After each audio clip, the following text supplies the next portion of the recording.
Confidence is not a fluke, confidence is a choice, and it begins with our mindset. In this podcast, you will find a variety of research proven strategies that will lead you from being self critical, your worst enemy, to being the most confident version of yourself. I am Olga, former therapist, confidence life coach, blissfully an IVF mother, a wife, and this is the Journey to Happy podcast.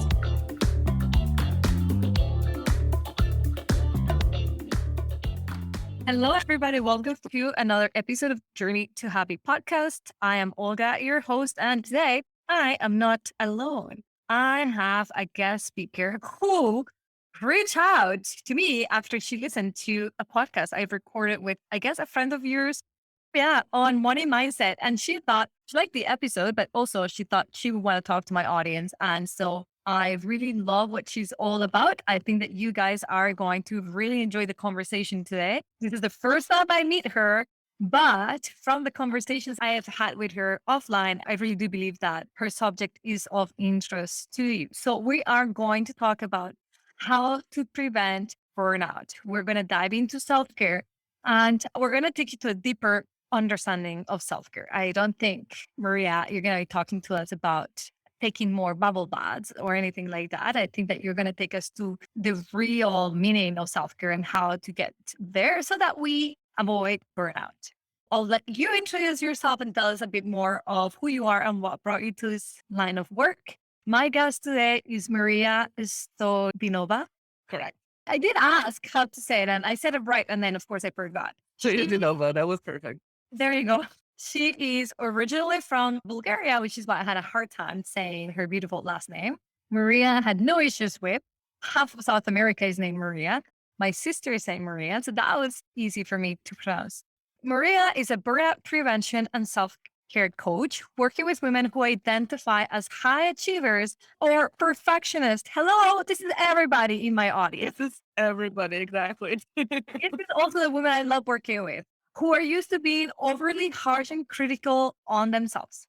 She helps clients give themselves a break, literally a break, mentally and physically, in order to avoid burnout and enjoy a more balanced, restful life without guilt.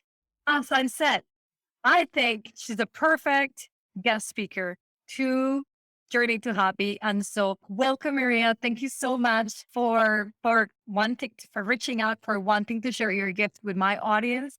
I thank you on their behalf because I know they always love when I bring a guest speaker. And so this is so generous of you to want to have offered and to be here. So what did I tell them about yourself that you want to tell them in this brief intro?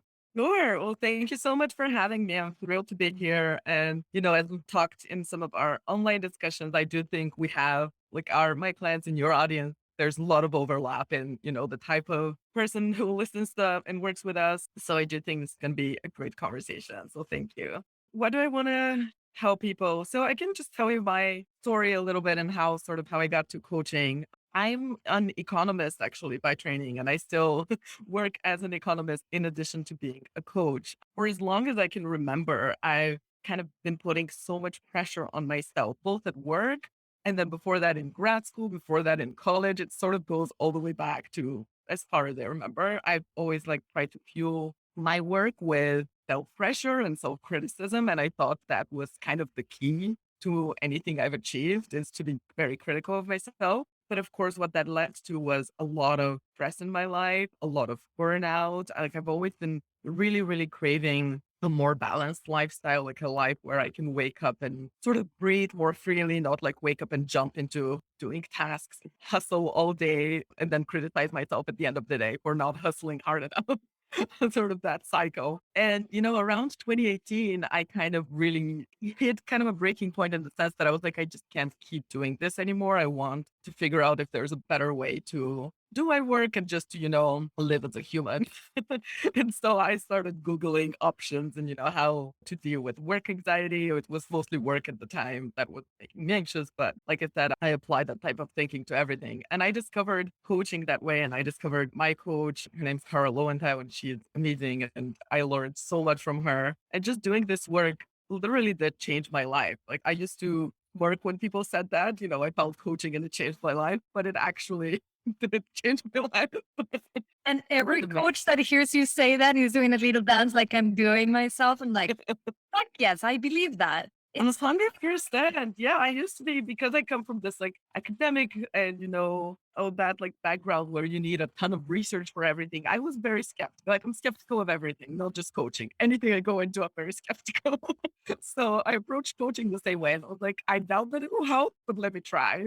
And it helped so much. And I just fell in love with that, the type of coaching that my teacher teaches. And I really just wanted to learn how to do that and to pay it forward and teach more women how to get outside of that cycle of, burning themselves out and self-criticism and finding more balance in their life. And so that's how I decided to get certified myself and work on burnout prevention and self-care, because that's one of the areas, as I mentioned, that I've done the most work on myself. I decided to get certified myself and work on burnout prevention and self-care, because that's one of the areas, as I mentioned, that I've done the most work on myself, which I think is always the best area to also teach when you've done all the work on yourself. 100%. I do. First of all, I'm happy you found coaching, and I'm so happy that it was coaching that brought you out of the cycle that you were experiencing in life that was taking away from you. And I absolutely love that you use that experience to then give back to the world and to think of how can I make of this challenge that I experienced something worth having experienced. And so now you're putting yourself out there to be of service for others who may have burnout. Now, for those of you listening, raise your hand if you have burnt out. My hand is up. Raise your hand if you think you're in the midst of a burnout. Our hands are not up.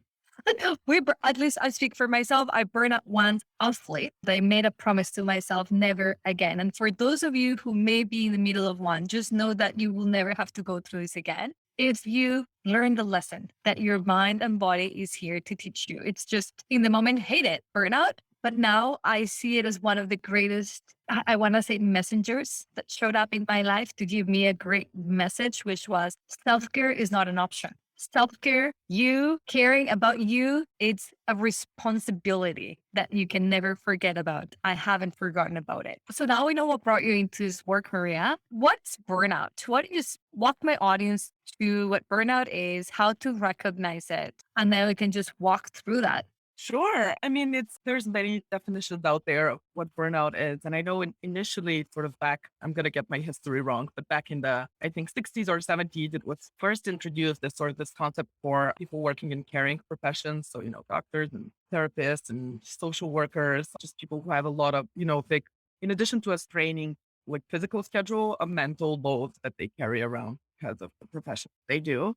And they, that those professions too also have to be on call a lot. And it's kind of like this never ending cycle. But nowadays, we experience burnout in any type of profession because I think, our work culture has shifted a lot to, any profession is kind of on this nonstop on call cycle and everything is always urgent. It's like this is not limited to caring professions anymore at all. No. Applies to everyone. And the way I personally think of burnout, it's sort of this state where, of course, there's like a big physical component. There's a physical exhaustion that just comes over you. And, you have a hard time going on with your daily tasks. But it also, for me, the biggest part of it is the mental component where you kind of just feel like you just can't keep going. Like you can't focus, you can't take on one more thing, like even the smallest chore or the smallest task at home, like makes you want to quit and never do anything again. It's sort of you're kind of at this brink where anything seems overwhelming. And it's because you really are mentally tapped out. Like I remember when I was burnt out, like basically any email that came into my inbox, even if it was, lunch tomorrow at 11, I would like start crying. I'm like, I can't deal with another email. This is overwhelming. Yeah. Yeah. And in my experience, burnout really happens when, of course, it's a function of how many things you have on your plate, but it also is a lot more about what kind of meaning you assign to the things on your plate. And what I mean by that is, if you can have 20 things on your plate, but not think of them, as make or break for your career or for your life, and can be completely non-overwhelmed and go on with your life, or you can have one thing on your plate, but think of it as this, you assign it really heavy meaning. And if you think of it, if I do this wrong, everyone's going to know I'm a fraud and I'll get fired and never work again. Sort of you assign a lot of meaning to the things that you do. And we, especially, perfectionists, we do that a lot. We assign a lot of meaning to like the smallest thing. And that really causes this kind of mental exhaustion. It's like everything seems overwhelming because everything seems so monumentally important. That makes sense. Did you know you were a perfectionist before you experienced burnout and started working with a coach? Or did you discover that? That's the line. Yeah, no, that's a great question. I definitely knew I was a perfectionist. I'd say I changed my relationship to the term a lot before my burnout. I took great pride in that. Like I thought this was a great thing. Like I kind of like goes back obviously to my family. My dad has always been like a great perfectionist, and everything I've heard from him. Like even growing up, I remember like on a math test in like third grade, he's like, you need to make everything perfectly and show all your work. Because what if you solve the problem, but you miss like this one dot at the end? I was like, oh my gosh, this is terrible. So from a very young age, I'm like, if you miss one tiny detail, everything falls apart. That's kind of like the perfectionist thinking. But I took great pride in that. And I kind of thought that this perfectionist tendency is what got me like my college degree and my work accomplishment. And so I did know I was a perfectionist, but I thought it was a great thing to be a perfectionist until, I burned out and discovered coaching. And then I sort of realized we kind of think perfectionism means you're doing everything perfectly and you have like very high quality work product. But what it actually means is like you are not letting yourself take a break, or you're not sort of giving yourself any credit unless you've achieved some unattainable standard. That's what perfectionism is. Which You're is sort of that when do you achieve which is never. Exactly. doesn't exist. Exactly. So So I you end love up just perpetually miserable, basically. you're You know? completely disappointed, but then Mark was not even human. It was Exactly. really possible to achieve. I've said this before. Ladies in the podcast have heard this before because I do coach the perfectionist. I am a recovered perfectionist, and I've always joked that my perfectionism is not your typical perfectionism, that I was an all or nothing kind of person. So Mm. I wasn't going to do it perfect, I wouldn't do it again. So that was my other perpetual state was procrastination. Well, if I'm not going to do it perfectly, which nobody does, then I'm going to hold off on doing that. And if I had done that with this podcast, it wouldn't be here. Like my Yep. first podcasts were shitty, 40 minutes of me talking without a microphone, just like, and I challenged the part of me that said I needed to have all the things. I couldn't afford hiring an editor like I now do. I couldn't afford time out of my calendar to do this because I was busy trying to create an income when I was just opened up my private practice. But I still made it happen. I didn't let that perfectionist mindset take me over into procrastination, which I think is so important, or disappointment. I definitely don't hear back those first episodes. I'm like, I don't want to hear that. And I'm so proud I took that step because I am sure that I would have never been here at almost 200 episodes without having taken that first step imperfectly and all. 100%. And that's what's really sad about perfectionism is it is this all or nothing thinking of either it's perfect or it's terrible, and it's not even worth trying. It's not perfect, like you said. So it just holds us back so much because, both for myself and my clients, I just see them like having these visions for their lives and, all these things they want to do. And they just don't even let themselves start them because they're afraid they're not going to be perfect on the first try, which of course they're not. Like, who is perfect on their first try of anything? Like, that's the point of try. If you want to always do things very well, you're never going to try anything new, which is very sad. And you know what? I showed up today to do a live one of my Facebook private groups where I was telling people, don't forget about the gray area. Hmm. Right? Like it's such a beautiful thing to want to do things well done. Like it's a great work ethic. It's if you bring that mentality, anything you do, like if you're gonna play hockey, that you want to do it the best that you can. You're gonna be a good teammate. If you bring that to your marriage, that you want to be the best wife that you can possibly be, dude, you're gonna show up as a great partner, as the best mom. It's not a bad thing to want to show up 100% at your best. But I do think that like the meaning we give to the best, right? And what you were saying, which I really did love, is we give not only too much meaning, but also unrealistic. meaning some people have these expectations that are above us. So I don't want the perfectionist in the room to think like, oh my God, so being a perfectionist is actually a bad thing. The thing that I've been so proud of is actually bad. Like Maria was saying, I've had that conversation with so many of my clients where they have to take a moment to take it back and think, but I was so proud of this. Why are you taking this? Which was my source of pride because it's also your source of disappointment, unhappiness, and feeling stuck in life. That's why. However, I always tell all my clients for any good quality that we have, if we take it to an extreme, it becomes negative, like anything, right? Like eating anything, even broccoli is delicious in some quantities. But if I was to sit and eat broccoli all day long, I'm going to be lacking nutrients. I'm going to probably, I don't know, like things will happen that most people will be like, impossible, but eating broccoli is so healthy. So for the perfectionist who takes this the wrong way, you're not going to hear the message. You're going to miss it. It's good that you want good things to happen. It's good that you have such a strong relationship to great result. What is not good is when you let that be the only outcome possible. And now you're so terrified of not being good, of not being perfect. You're so terrified of failing or making a mistake that you block yourself from that opportunity, from learning. I totally agree. And it's exactly, we're not saying any of that because you're totally right. Perfectionists hear something and then they're like, I've been doing it wrong. Like you said, there's absolutely nothing wrong with caring about your work. All of us do clearly. Otherwise, we wouldn't be doing what we're doing. It's about sort of taking a beat and examining some of the thought patterns that aren't letting you be fully human in a way. That's how I think about it. So It's examining the thought patterns that are not letting you be fully human because humans have a wide variety of, reactions, emotions. Like they do things perfectly. They learn, they do it better next time, then they do it poorly again. It's just being human is a mess and it's beautiful. But if you're criticizing yourself for every time you're not achieving some unattainable standard, you're just not allowing yourself to experience this sort of humanness and this journey that we're all here on. Yeah, it really is. It's about sort of examining your beliefs and what is keeping you sort of in this high anxiety state of, if I do one minor misstep, it's going to be terrible. So that's the majority of the work that I do with people is like sort of unpacking that behind the perfectionism. There's sort of this fear that I'm not good enough. And how can I unpack that and see that I actually am, essentially?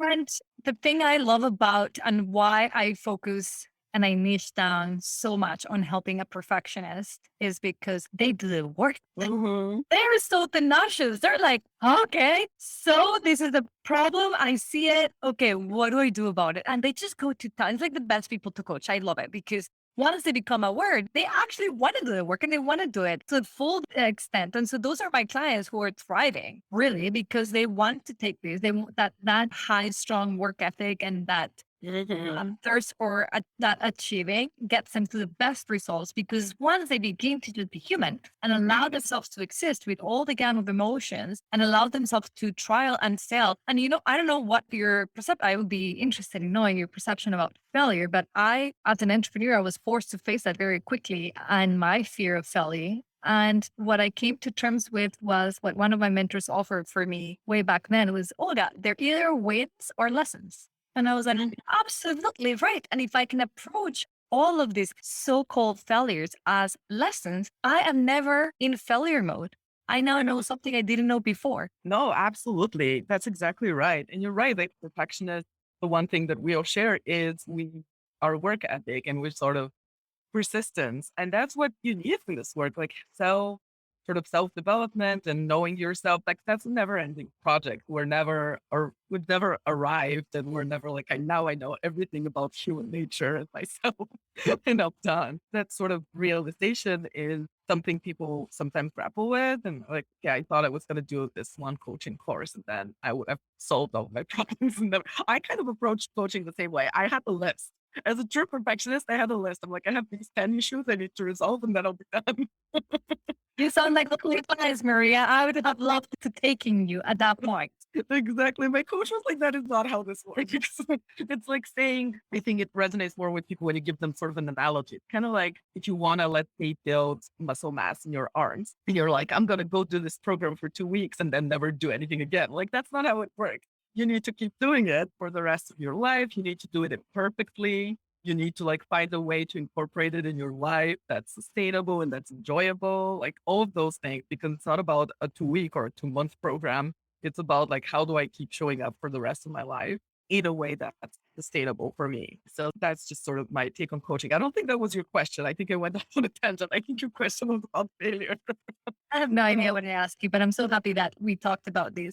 And that actually leads nicely to talking about self care, which is what we promise people to talk about. Yes. Wow. What are your thoughts on what I'm going to call it marketers are putting out there for self care being a massage or a bubble bath or drinking a glass of wine? That one drives me the craziest of them all. Same. Like, self care, glass of wine. I'm like, inhale, hold out, exhale. Which have trialed into what actually they can do that is far more empowering than having a bubble bath and drinking wine. And for the wine drinkers, I am a wine drinker. I love wine. I understand the concept where it comes from, but that is not self care. That is just enjoying a moment of your life, which is, I suppose, long term compound. Yes, that will be self care. But when I want people to think about self care, I don't want them to think of a bottle of wine. I don't want them to think of a bath bubble necessarily. So, since you're the expert here, please, Maria, walk us through what you walk your clients when you're introducing them to self care and they might have this grandiose idea that it's going to be like a massive vacation that they can't afford.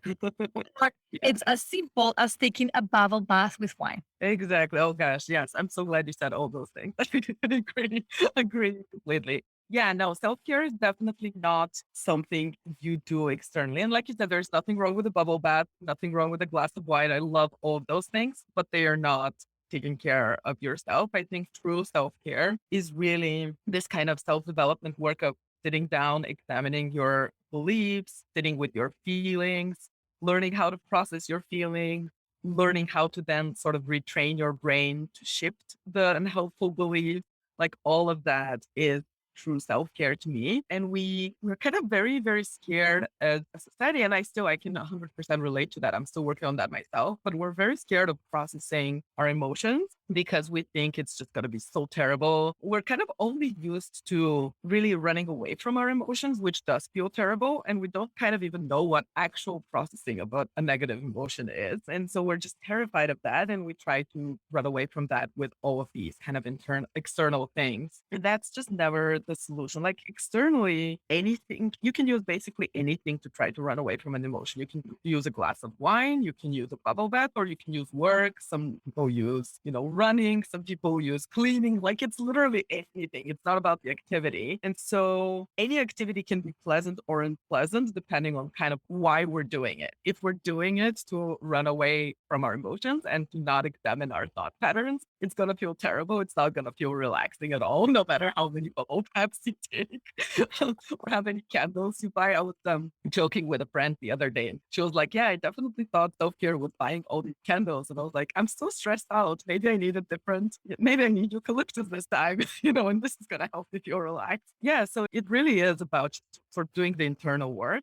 And then from that, having done the internal work or, continuously doing it, then you can decide sort of what you want to do externally. And sometimes that's going to be a bubble bath. And sometimes that's going to be actually working on a project. Sometimes it's going to be taking a nap, but we're going to do this from this much cleaner place of actually enjoying the activity, whatever it is, as opposed to using it to kind of as a shortcut to feeling a little better in the moment. There's so much power in everything that Maria just said. You guys may want to pause, rewind, start all over, but you make a distinction between external and internal. And on my background, Maria, you might not know, but I was a therapist forever until I decided to jump into coaching. Coaching is far more fun, only because I get to tell people straightforward, this is where you're stuck.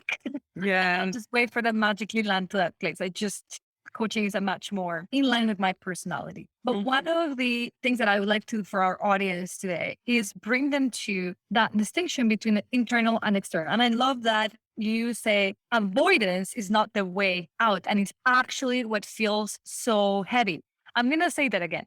Avoidance of the heavy emotions is what makes them heavier. Oh, I'm getting chills. I'm saying the truth. And it's also what makes them last longer. Yes, exactly. They will last longer, guys. As a therapist who's done all kind of training on anxiety and reducing anxiety, which is all the mental drama and limiting beliefs that we were talking about, I cannot tell you how efficient it is to stop avoiding. So why I have an issue with the bubble bath or the external factors is because they're the perfect excuse to avoid what's really hurting. And so I probably always talk about this in all my podcasts. It comes out somehow. But you don't know this, Maria, but I struggled with conceiving my son for 5 years. And that meant many treatments, many trips to get into the clinic that I could go to, and many losses. At some point, it felt like I had a massive mountain ahead of me to climb, and it just felt all confusing. And I found this book. I'm a mindfulness teacher, and I found this book that's called No Mud, No Lotus.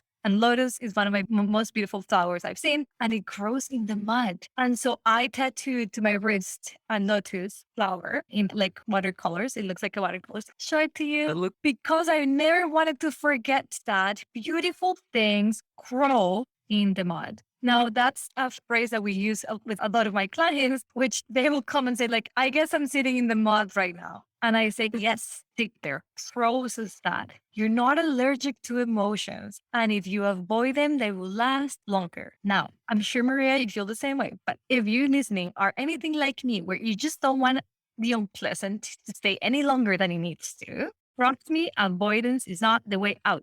The only way out is through. So sitting in the mud is what we use in the analogy that we use in my coaching programs to just sit with it. Process it, get from a different perspective, feel it all the way. I promise you, it would last a lot less in your system than if you avoid it. So sit in the bath, but only to feel your emotions. How about that? yes, I love that. Oh my gosh, that is so beautiful. I love that metaphor, the mud and the lotus. Thank you for sharing that. That is exactly right. So when you process something, it just flows through you. Of course, it's not the best, part of my human existence, it's not my favorite, but it for sure feels so much better than avoiding. With kind of layer, there's usually this like the baseline unpleasant emotion, which in itself is not great, but it doesn't feel nearly as bad as, the thing we layer on top of it, which is the resistance, the avoidance, and the shame around it, or guilt or frustration. Like that second layer feels so heavy and so thick, and just so it makes it last longer. It traps it inside in a way. Yeah, I love the mud and lotus. Thank you. Thank you for that. That's a mindfulness. We can both think mindfulness, but it saved me in a very difficult, muddy moment where I had so little hope and I had such a big desire to becoming a mom. And so, see, I still get emotional because it's so fucking real. Those emotions are not fun. And they're human. They are human, you guys. We were talking to two coaches and we're saying, yes, we don't like those emotions. We still have to have the courage to sit with them Yeah. because that will get you the results that you want, which is the emotion has left. And now you're back to neutrality, but all is good. Maria, what kind of steps other than we just gave them one step, which is do not avoid, instead come to the present, feel the emotion. And often my clients ask, but what do you mean just feel the emotion? What do I do? They're so focused on do it. And I did hear you loud and clear. I was doing a little dance here when you said, think about your limiting beliefs and reframe thoughts. So if I was your client today, for the purpose of my audience, just listening to you coaching, and I was in burnout, I was prioritizing giving too much meaning to things that none of them took care of me and my beautiful well-being, other than telling me to avoid these emotions, what else will you walk me through? What are your go-to invitations to your clients so that they get to, in your own words, literally get a break? Yes, no, that's a great question. I think as with anything that's sort of, a bigger and kind of a more, for lack of a better word, big problem like burnout. Like burnout, there's nothing very specific you point to when you say burnout. I try to get my clients first to something more specific. Like we try to dig down because burnout in itself sounds overwhelming. You're like, I'm burned out. I have no idea where to start.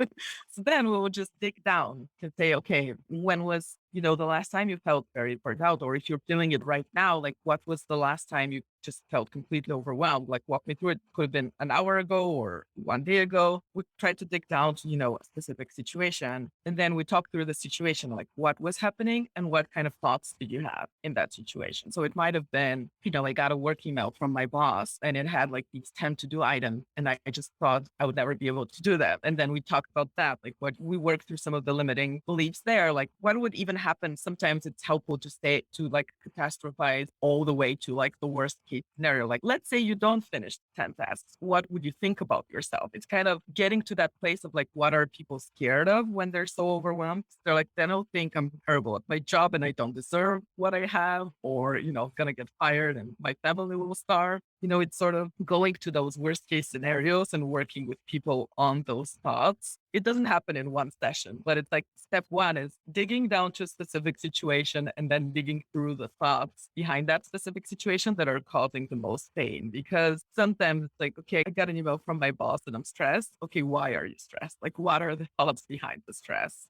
And then starting from there, working on those.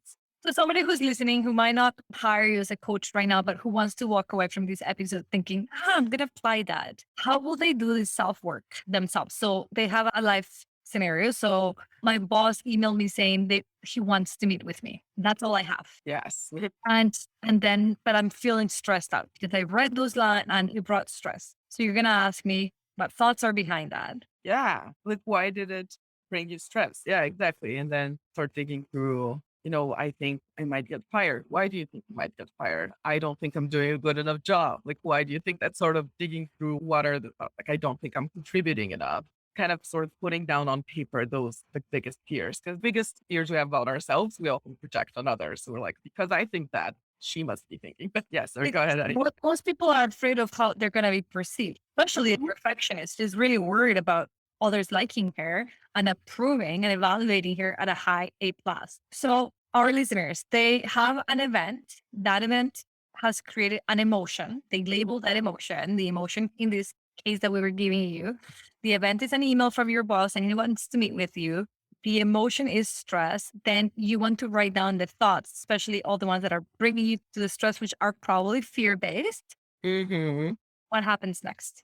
Yeah, so you write down your thoughts. We call that sort of download. You kind of download all your thoughts without even trying to censor yourself. Just write out, maybe spend 5 or 10 minutes. Or if we're on a coaching call, we can do that verbally. Like, just tell me all your thoughts about that email. And then we kind of either pick the one that sort of is most painful in the moment, or you often, there's no right or wrong way to start. You can just pick any one. If there's no specific one that resonates more, just pick any of those thoughts and sort of start digging through that.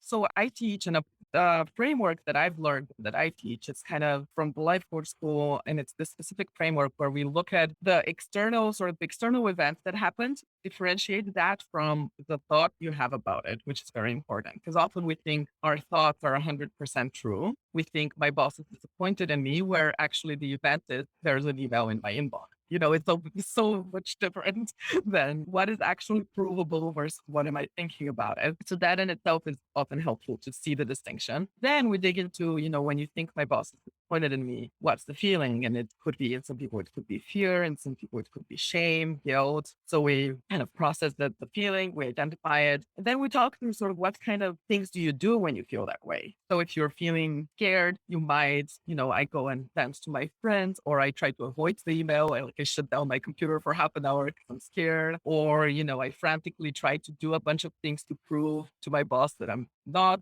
worthless as I think. Like, what are kind of the actions you take? And the reason that's important is because whenever we have a thought about something, and we have a certain feeling about it, we kind of take actions that prove that thought to ourselves. So if we think, someone's disappointed in us, we don't look for any evidence of, how it's maybe she's not disappointed in us or she's told us we're doing a great job. We only look for evidence, whether it's there or we interpret it as such, that we sort of reinforces our belief. So we kind of walk through that framework. And I think that's really helpful for people to just see the thought that you have, what kind of results it's giving you in your life. Like, that's why this framework is important. Like, if you think my boss is disappointed in me, you're kind of not getting great results. You're probably hiding or taking frantic action, not from a very organized place. You're collecting evidence for how she might be disappointed. You're over analyzing everything she says to find notes of disappointment in her voice. That's one side of the equation, is sort of seeing how your unhopeful beliefs are playing out in your life.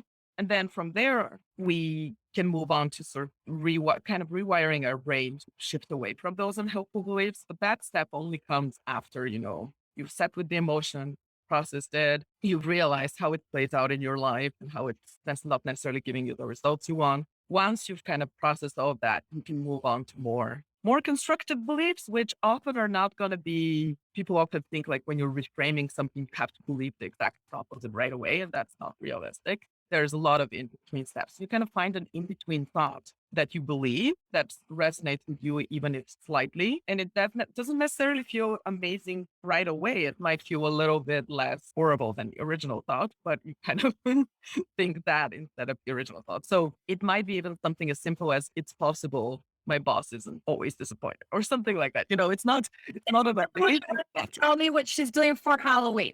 It's possible what you want, like it could be something completely exactly. unrelated to I'm disappointed in you or I'm gonna fire you tomorrow. Or Exactly. Yeah.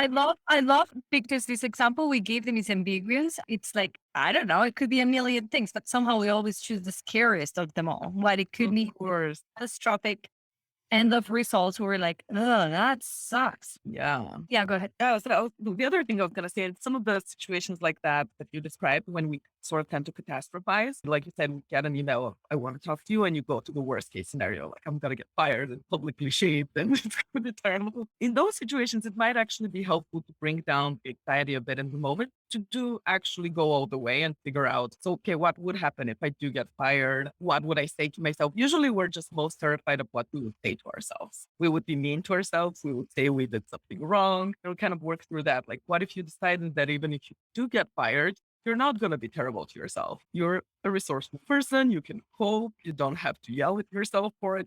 Sometimes that helps to calm down, the nervous system a little bit in those kind of high anxiety situations. Ah, I love that. So let's put it all together for people listening. Yes. Step one, recognize the emotion you're having, call it a name, stress, anger, anxiety, happiness, joy, whatever. Step two, recognize the event, the neutral event from what your thoughts are about the event and write them all down. Yes, exactly. Step That's three, very important. Like the event always has to have zero emotional resonance. Like it's just an email in my inbox.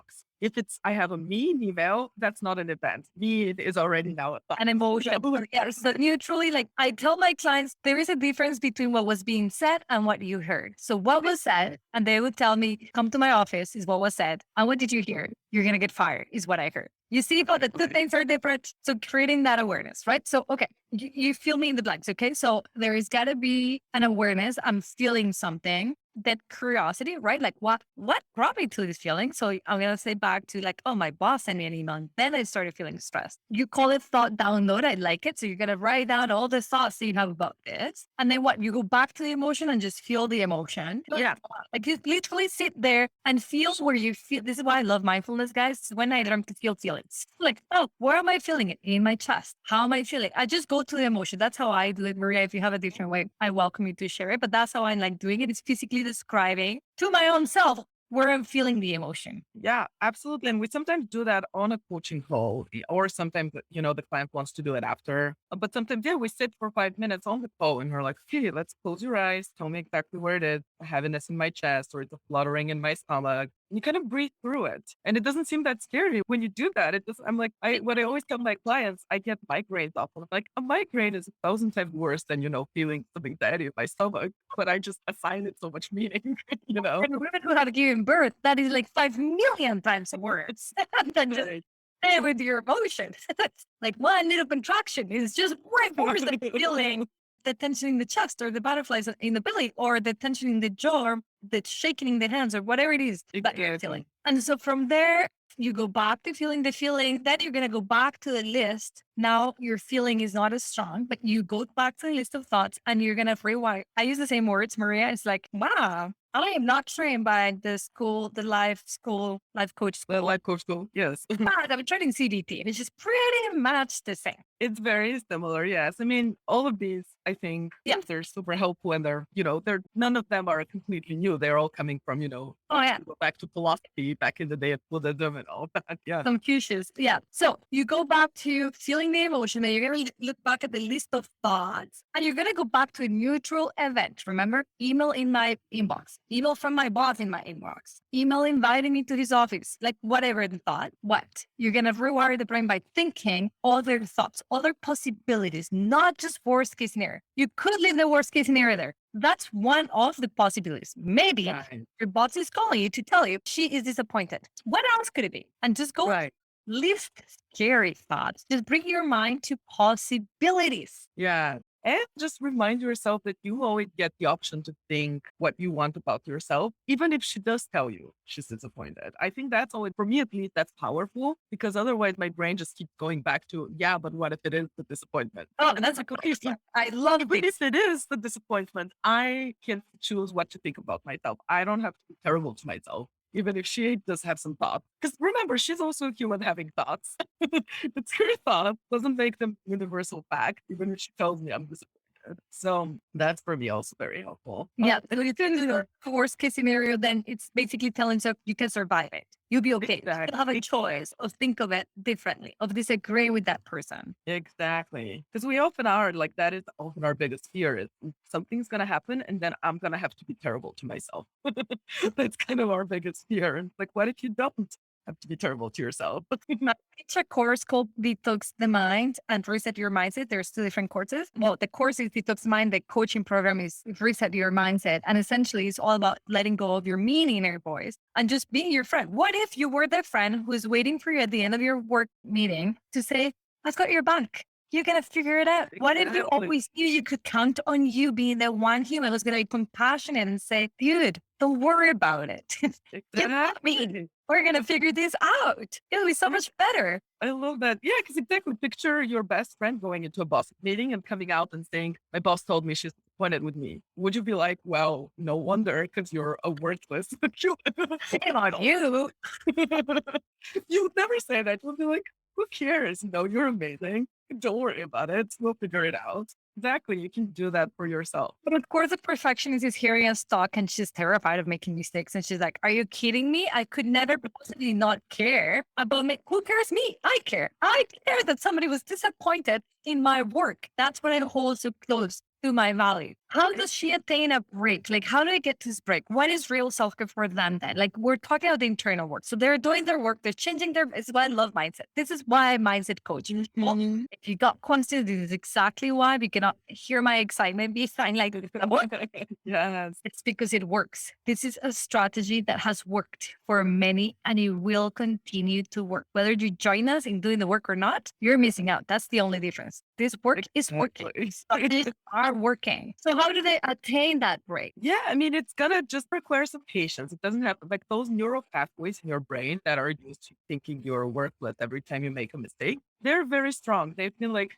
there for so many years 30, 40, however many years they've just been established. So it's not easy to jump from them to a new thought pattern and a new neural path, but it's not impossible. It just takes some practice. You sort of have to start slow and practice. So the way to do that is, like we said, you practice a new thought, like you think it often, you set reminders for yourself, you like pause and think it throughout the day.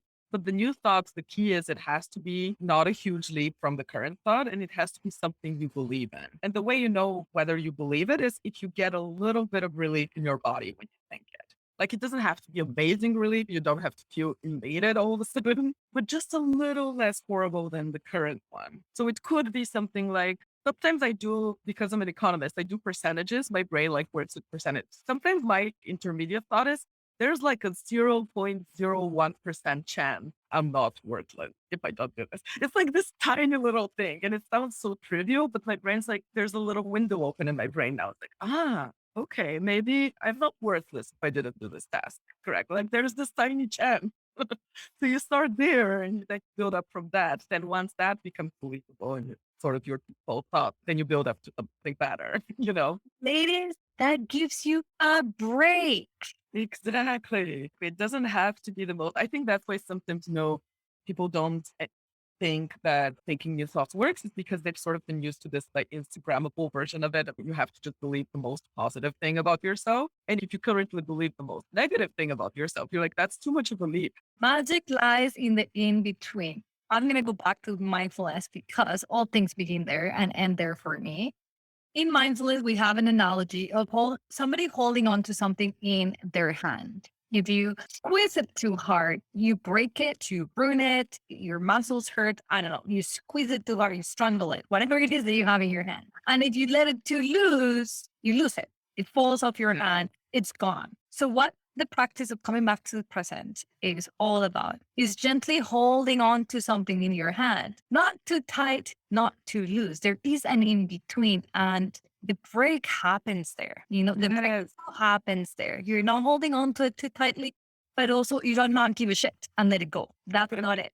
It is the holding so that you can observe, so that you can let it be in the shape it came.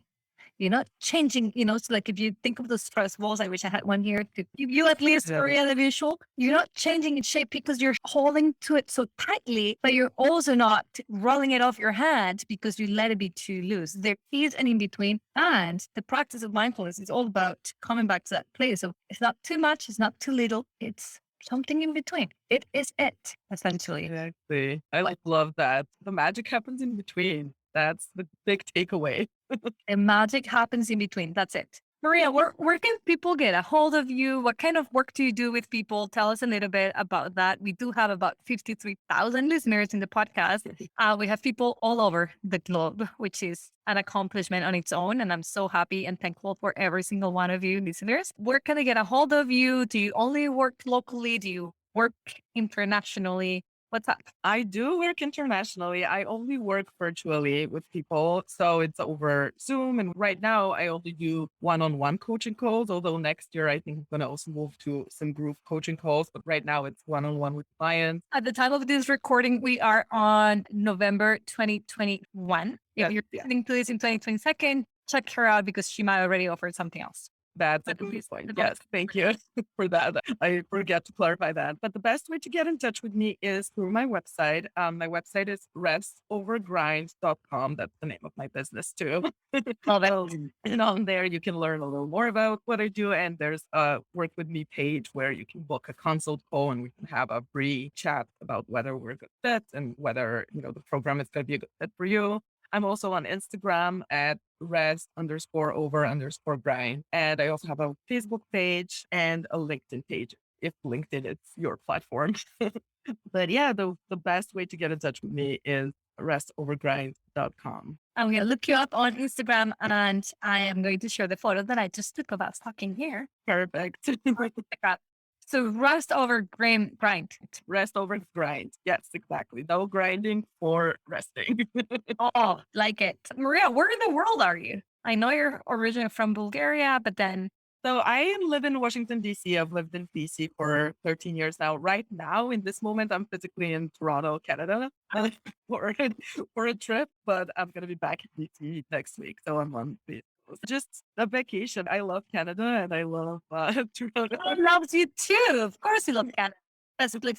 Yeah. And before the pandemic, I used to go to Canada maybe 3 or 4 times a year. And we haven't been since February of 2020 and really missed it. So we decided to take a drive. I drove from DC to Toronto and now we're just here for 10 days enjoying some Canadian life. Amazing. Well, Toronto's where I made my baby. So I love Toronto. That's where the clinic was for.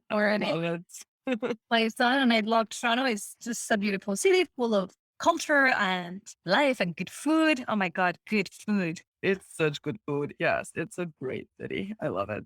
Okay, so you're in the US, but you work or virtually with people from women only, I believe, or just people? It's primarily women, although I have coached, like some men have reached out to me asking that very question, like, you're more than welcome to set up a call and we'll see if we're a good fit. I think there's some very specific things that lead women specifically to burnout and to having a really hard time taking care of themselves, which is why that's my specialty. But I wouldn't turn you down if you identify as a man and want to work with me.